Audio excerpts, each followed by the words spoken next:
fellow babies, welcome back to the Pachter Factor on SIFTD.net. I got an editorial comment for all you cheap bastards out there. Apparently, some of you don't like that I called you cheap. So first of all, quit being so frickin' sensitive and think about this.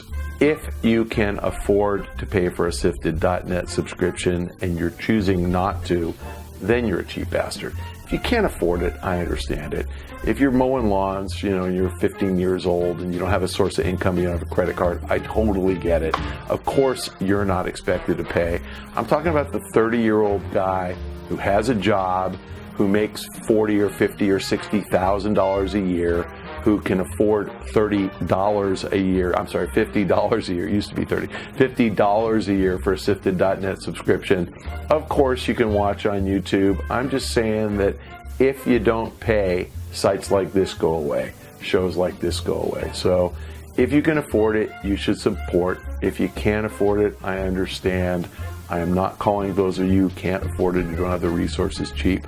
I am calling those of you who can't afford it cheap. So we'd like to see you as a member, because Shane is going to make even better content if you support his efforts. And Shane is working 7 days a week trying to make this site work. So welcome to, I got to get the advertisement up, SIFTD, Pack Attack, the video game site. We'd love to have you as members. All right, so our first question this week comes from SIFTD, from the website, from FSB Alston. Do you think the PlayStation 4 Pro can be a successful product with the release of Xbox One S, PlayStation 4 Slim, and PlayStation VR in relatively the same time frame? Sure. I think that the PS4 Pro kind of causes a couple of dilemmas. One is, if you don't own a console yet, then obviously you have a choice. You can buy an Xbox One S for $299 or $399. You get the 500 gig model for $299. You get the 2 terabyte model for $399. You can buy a PS4 Slim for $299, which is the same as a PS4, but nice and lean, looks really great. And you can buy PlayStation VR that will work on any PlayStation 4. But as you look at whether you're going to buy a PS4 Slim or a PS4 Pro, PlayStation VR probably works a little better on the PS4 Pro. So for $100 extra, you can kind of future-proof your PlayStation VR and your gaming experience for 4K. So I think that the better way to ask the question is, what happens to the sales of the other stuff? I think PS4 Pro essentially just wipes out any desire for anybody to buy an Xbox One S. The difference between 1 terabyte and 2 terabytes, and that's the Xbox One S at $399 at 2 terabytes, it's meaningful, but it's not a game breaker, a game changer. At $399, if you were going to buy an Xbox One S 2 terabyte, you have a choice of an Xbox or a PlayStation, and the PlayStation is future-proof for 4K and will run PlayStation VR at 4K. That, to me, is a no-brainer. You buy the PlayStation 4 Pro. I think that the difference between a PS4 Pro and a PS4 Slim is going to come down to whether you can afford the extra $100. So there are lots of people who just aren't going to spend $400 on a console, who have no intention of ever playing a 4K game, who have no intention of buying PlayStation VR. Then the PS4 Slim makes sense, and I think that comes down to Xbox One S at $299 or PS4 Slim at $299. I would say those things probably sell about at the same ratio we've been seeing sales life to date, which is about 2-to-1 PlayStation over Xbox. So my bias is PS4 Pro is going to be sold to super hardcore guys who have money, who want the latest and greatest, to new console owners who don't have either, who want to future-proof for 4K. And I think 4K is one of those things, you might be one of the 5% of households or so, 10% maybe, who have a 4K TV. Then, of course, you buy the PS4 Pro. But if you're one of those 70% of households who have purchase intent to get 4K TV, knowing you're going to get one in the next 2 or 3 or 4 years, then, of course, you buy PS4 Pro. if you listen to the PS4 press conference, Andy House bragged about how the PlayStation 4 Pro will play the 600 hours of Netflix 4K content. BFD. Look that up in Wikipedia. 600 hours is nothing. That is literally about a month's worth of average television consumption. It just doesn't matter. So until there are 6,000 hours or 6 million hours of 4K programming, I'm not getting one. And so that really means broadcast TV. When you hear NBC, CBS, ABC, Fox, all are broadcasting in 4K, that's when you need a 4K TV. Fortunately, that won't happen until 2020 at the earliest, and probably 2022. And fortunately, you'll be able to get a 4K TV for about the same price as I just bought a 1080p. So when those are $600-700 for a big screen TV, go for it. Until then, I don't think you need it. Sorry, that's not a good endorsement for Sony. But if you have, more money than sense, and you bought a 4K TV, you're buying a PS4 Pro. Because you got a 4K TV, you need something to play on that, or to display on that, and that's games. So, answer is, yes, I think the PS4 Pro will be successful. Yes, I think Xbox has a problem. I think that all of these Sony products are going to steal Christmas from Microsoft. I think Microsoft was ahead for Christmas with the Xbox One S before we knew about the PlayStation 4 Slim, before we knew that Pro was coming this year. And I have to say, I was actually surprised that PS4 Pro is coming out at holiday. When Sony chose not to show it at E3, I was convinced it wasn't coming this holiday. So the big surprise to me was they decided to bring it out holiday. Second big surprise was it was $399, not $499. So I think those two things are a huge headache for Microsoft, with the $299 kind of regular Xbox and the $399 souped up one. The PS4 Pro is better than the souped up one, and the PS4 Slim is competitive with the Xbox One S. So I think Sony wins. I think Sony's going to have a great Christmas. Our next question this week from SIFTD comes from Sleepy Droid. Do you think it was a mistake for Sony to not include 4K Blu-ray capability in PS4 Pro? That's a great question, and I actually asked Sony on the record why they didn't, because it kind of struck me as odd, and the answer was, they gave me a twofold answer. The answer was because they actually are much more proponents of streaming 4K content, but the secondary answer was because it was more expensive to do so. And even Sony with its amazing manufacturing capability, even if it's $25 more, the truth is very few people have 4K TVs, and of those, very few of them actually need a 4K disc player, because most of us, if you have a 4K TV, you can watch a 4K streaming movie. You're going to watch Star Wars or Batman vs. Superman or Captain America, Civil War. You're going to watch those movies in 4K if you have a 4K TV. And really, are you going to go down to Redbox and rent it? I mean, you might, but if you're a rich person with a 4K TV, you clearly don't care about money. You'll rent them for $6 as a download or as a stream. And so the PS4 Pro will allow that, absolutely will allow that. I don't know why you really need a PS4 Pro, to be honest, because your 4K TV will have an internet connection and do that for you as well. So really, I think you're talking about maybe 5 to 10% of the population with 4K. Of those, maybe 20% who still rent DVDs. So you're just not talking about a big percentage of the market. And so no, I don't think it's a mistake. I think that it's an acknowledgement that movie rental is moving to streaming, has been moving to streaming for years, and is moving away from physical. And so I think Sony is just not supporting it. I think it would be nice to have, but do you really want to charge every single person $25 more? Let's just pretend that's the cost. And so you hurt everybody by $25, but you benefit the 10% or so who value renting DVDs. I think that Sony made the right decision.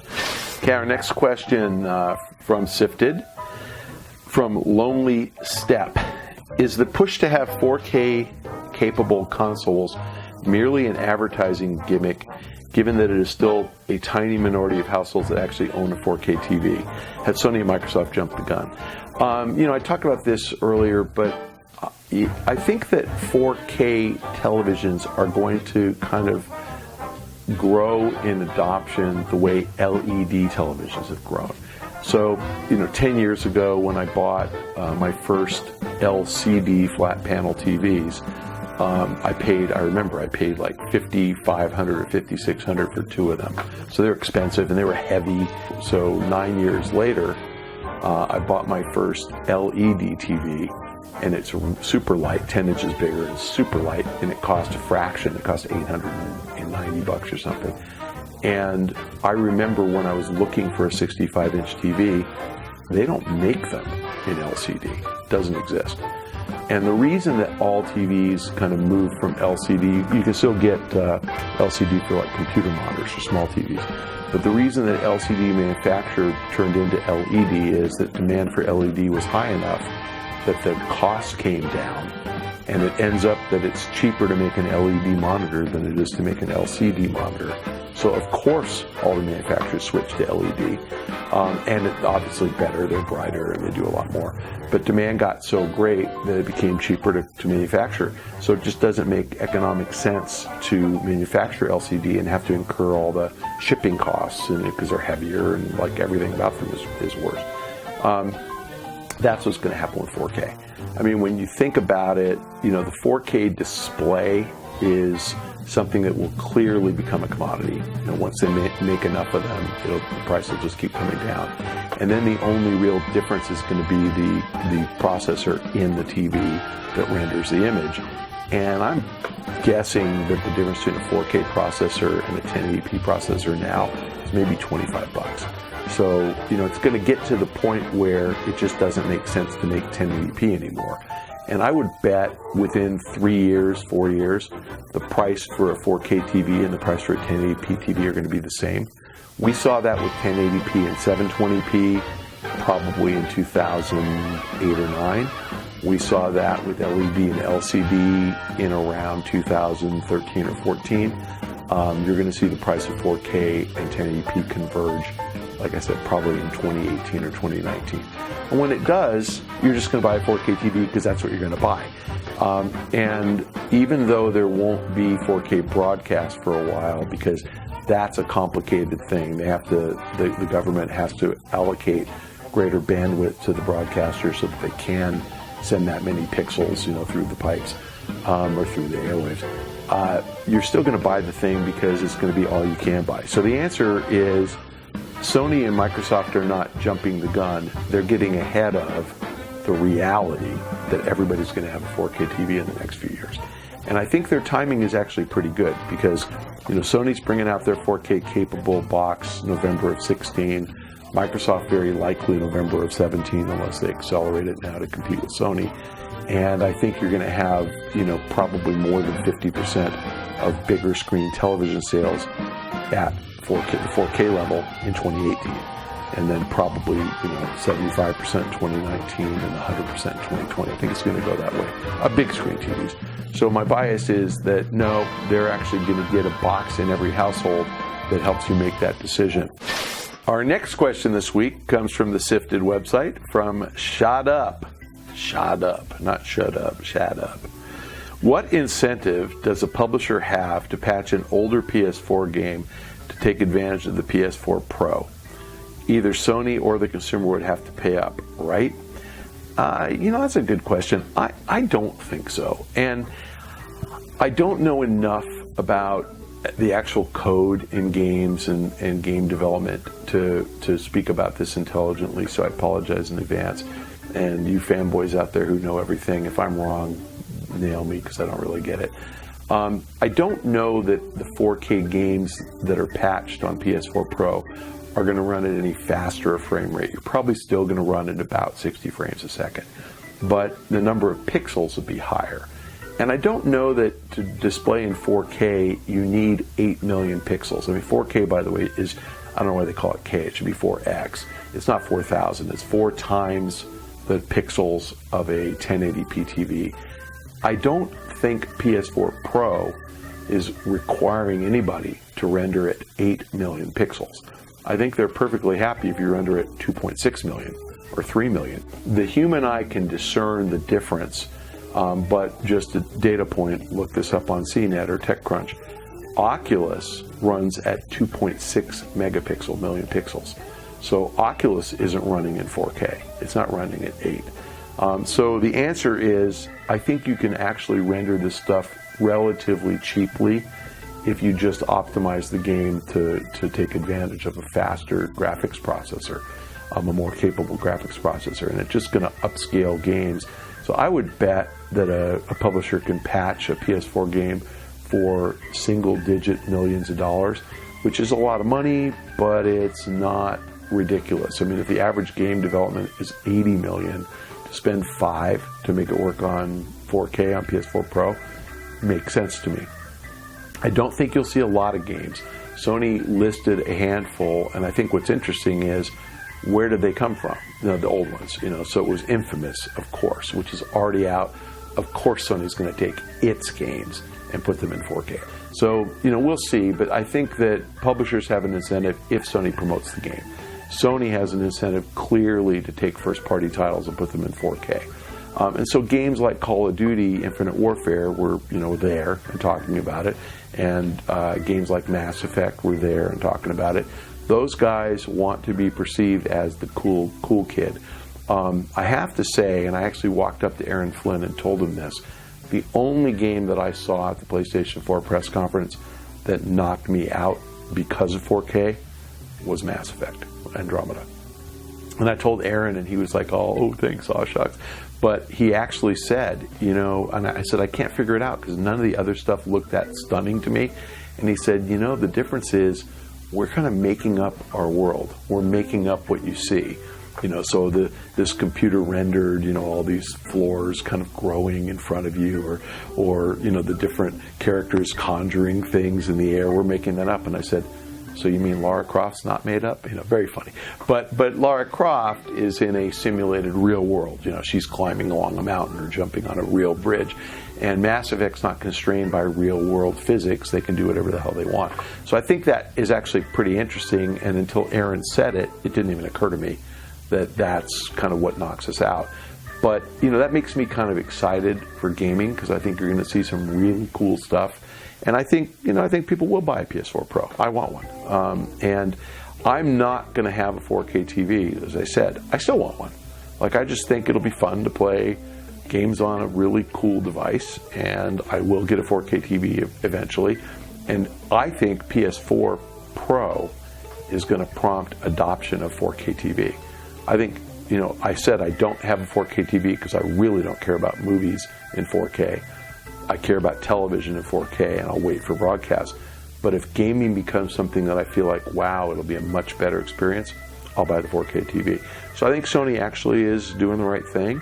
I think publishers get it, that we're all going to have these things in 3 or 4 years. And final editorial comment on PS4 Pro and Xbox One Scorpio. Think about these new consoles as halfway steps to the next generation. The PS4 Pro is fully backward compatible with all PS4 games. The game is going to be recognized by the device. If the game has 4K features, the device will upscale and you'll see 4K. If the game doesn't have 4K features, the PS4 Pro will recognize that and play the game just like any other PS4 would play it.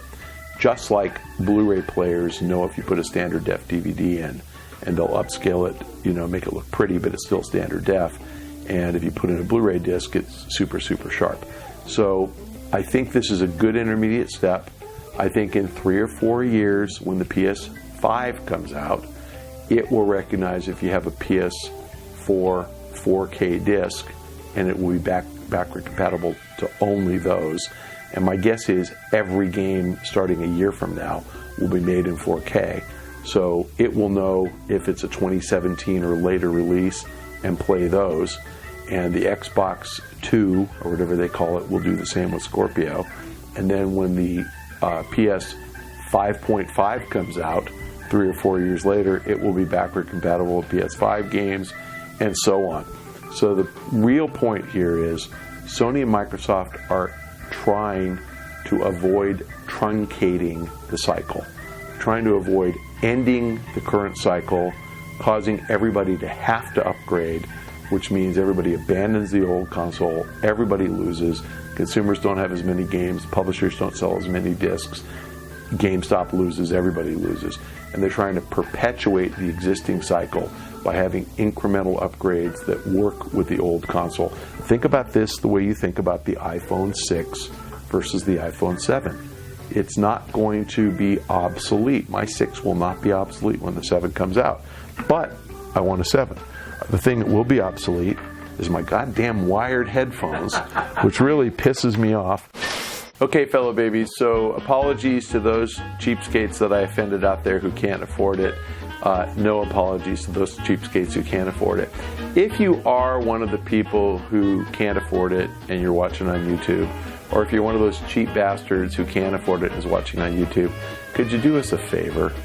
Could you at least share the video on YouTube and thumb it up, like it, tell people about it? Because anything that promotes Pachter Factor is going to make sure that we have enough revenue to allow production of future episodes.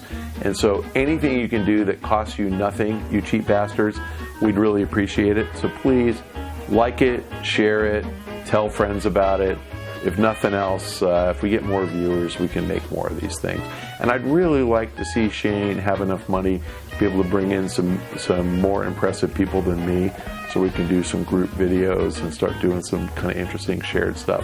And I'd say, get on it now, because at E3 next year, we can produce some pretty compelling content. We can get an all-star cast for our videos. So again, thanks for joining us. Hope you're able to join SIFTD.net. If you can't afford it, we understand. Share and like YouTube. Thanks, fellow babies. We'll see you next week. At the Sony PlayStation press conference, they were using 100-inch 4K TVs, and they were, no kidding, about that thick. They were literally 4 or 5 inches thick, and the stand that they came on was integrated into the device. So they look, I swear I didn't ask, but they look like titanium legs, and they were really thick. The legs were like that thick, a little like a bipod on either side. And I was speaking with Eric Lempel, who's the head of marketing for Sony Americas, and I asked Eric how much that TV cost, and he said $75,000.